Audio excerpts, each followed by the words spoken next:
Welcome to Dexters classes. मैं जस भी हेपेटाइटिस सी वायरस की खोज के लिए वर्ष 2020 का चिकित्सा क्षेत्र में नोबेल पुरस्कार इस साल 3 वैज्ञानिकों को दिया जा रहा है और इन 3 वैज्ञानिकों में 2 वैज्ञानिक अमेरिका के और 1 वैज्ञानिक ब्रिटेन का है। जैसा कि यहाँ पर आप नोबेल प्राइज के एक ऑफिशियल ट्विटर हैंडल पर भी न्यूज़ देख पा रहे होंगे कि that 2020 Nobel prize in physiology और medicine has been awarded jointly to Harvey J Alter, Michael Houghton and Charles M Rice for the discovery of hepatitis C virus. तो ये जो सी वायरस हेपेटाइटिस की खोज के लिए पुरस्कार दिया गया है, इनमें हार्वे जे ऑल्टर अमेरिका के, या माइकल ह्यूटन ब्रिटेन के और चार्ल्स एम राइस भी अमेरिका के। तो आज के वीडियो में इसी पर बात करेंगे, बने रहेंगे वीडियो में आगे बढ़े उससे पहले निवेदन है कि यदि चैनल को सब्सक्राइब नहीं किया है तो चैनल को सब्सक्राइब कर लीजिएगा। अब हम बात कर लेते हैं सबसे पहले हेपेटाइटिस के बारे में। यदि हम बात करें तो विश्व स्वास्थ्य संगठन यानी कि वर्ल्ड हेल्थ ऑर्गेनाइजेशन की रिपोर्ट में अनुमान लगाया गया कि दुनिया भर में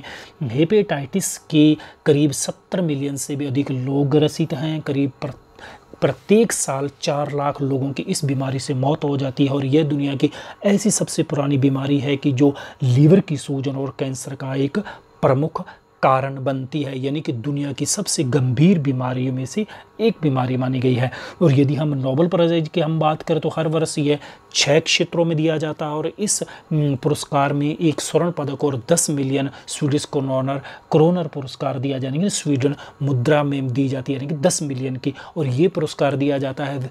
स्वीडिश डायनामाइट आविष्कारक अल्फ्रेड नोबेल की स्मृति में दिया जाता है। और यदि हम इन वैज्ञानिकों के शोध की हम बात करें तो फ्रेंड्स, ऑल्टरनेट ट्रांसफ्यूजन संबंधी हेपेटाइटिस का जो अध्ययन किया उसमें उन्होंने ये कहा है कि क्रोनिक जो ये हेपेटाइटिस है बीमारी है, इसका एक सामान्य वजह कोई अननोन वायरस है। इसी प्रकार ह्यूटन ने हेपेटाइटिस सी वायरस के लिए एक जीनोम को अलग करने की एक नई तकनीक विकसित की है और इसी पर राइस ने शोध किया है कि हेपेटाइटिस सी वायरस अकेले ही हेपेटाइटिस बीमारी का एक प्रमुख कारण है। तो इस वजह संयुक्त रूप से इन तीनों लोगों को यह पुरस्कार दिया गया है। और जैसा कि यहाँ पर नोबेल प्राइज समिति का एक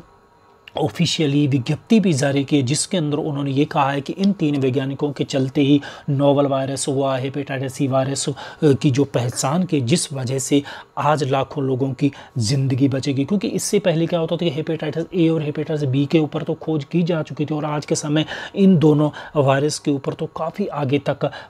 ये जो रिसर्च हो चुका है, लेकिन अधिकांश जो रक्त जनित हेपेटाइटिस सी वायरस के मामले हैं उस पर अभी तक कोई खोज नहीं हो पाई थी और अभी तक ये रहस्य बना होता, जिस वजह से इन 3 वैज्ञानिकों के द्वारा अब इस रहस्य की जो उलझी हुई जो गांठें थी उसको भी सुलझा लिया गया है। यदि हम इस और यहाँ पर इनका ट्विटर हैंडल की जो प्रेस विज्ञप्ति है उसके बारे में यहाँ पर भी स्पष्ट रूप से कहा गया कि हिस्ट्री में ये पहली बार ऐसा हुआ है कि सी वायरस को क्योर किया गया है। जो ये 2020 में जो मेडिकल के क्षेत्र में जो एक नई उपलब्धि पाई, इससे क्या होता है कि अब लाखों लोगों की जिंदगियों को हम बचा पाएंगे। और यदि हम इस हेपेटाइटिस बीमारी के बारे में हम बात करें कि उन जो विद्यार्थी अभी कंपटीशन की तैयारी कर रहे हैं उनके लिए हम बात करें तो देखिए, हेपेटाइटिस बीमारी की बात करें तो वर्ष 1940 में इस बीमारी की खोज की गई थी और यह बीमारी शराब के अत्यधिक सेवन करने से या दूषित पदार्थ या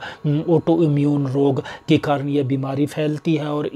यह एक वायरल संक्रमित बीमारी है, यानी कि ट्रांसफ़र होती है एक व्यक्ति से दूसरे व्यक्ति में। अब तक हेपेटाइटिस ए और हेपेटाइटिस बी की ही खोज की जा चुकी थी, लेकिन सी पर रहस्य बना हुआ था क्योंकि हेपेटाइटिस सी बीमारी दुनिया की तीसरी सबसे खतरनाक बीमारी मानी गई है और जिस वजह से लाखों लोगों की मौत हो जाती है। और यदि हम पहली और दूसरी बीमारियों की खतरनाक बीमारियों की बात करें, HIV को दुनिया की पहली खतरनाक बीमारी माना जाता है, ट्यूबरकुलोसिस यानी कि टीबी को दुनिया की दूसरी सबसे खतरनाक बीमारी माना जाता है, तीसरी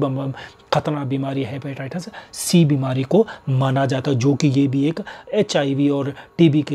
एक तरह की संक्रमित बीमारी है। और यदि इसमें जो सी की हम बात कर रहे हैं तो इसके बारे में यदि इसकी वजह कारण बताएं, ये तो क्लियर हो गया कि यह एक संक्रमित बीमारी है जो कि जैसे असुरक्षित सेक्स करने से, नीडल या ड्रग्स के इंजेक्शन शेयर करने से माँ से बच्चे को भी ट्रांसफ़र हो जा सकती है बीमारी। इसी की वजह संक्रमित व्यक्ति का यदि ब्रश यूज किया जाता है, रेजर यूज किया जाता है या नेल कटर यूज किया जाता है। और इसी प्रकार यदि आप टैटू मशीन की नीडल को प्रयोग करते हैं तो उससे भी यह बीमारी फैल सकती है।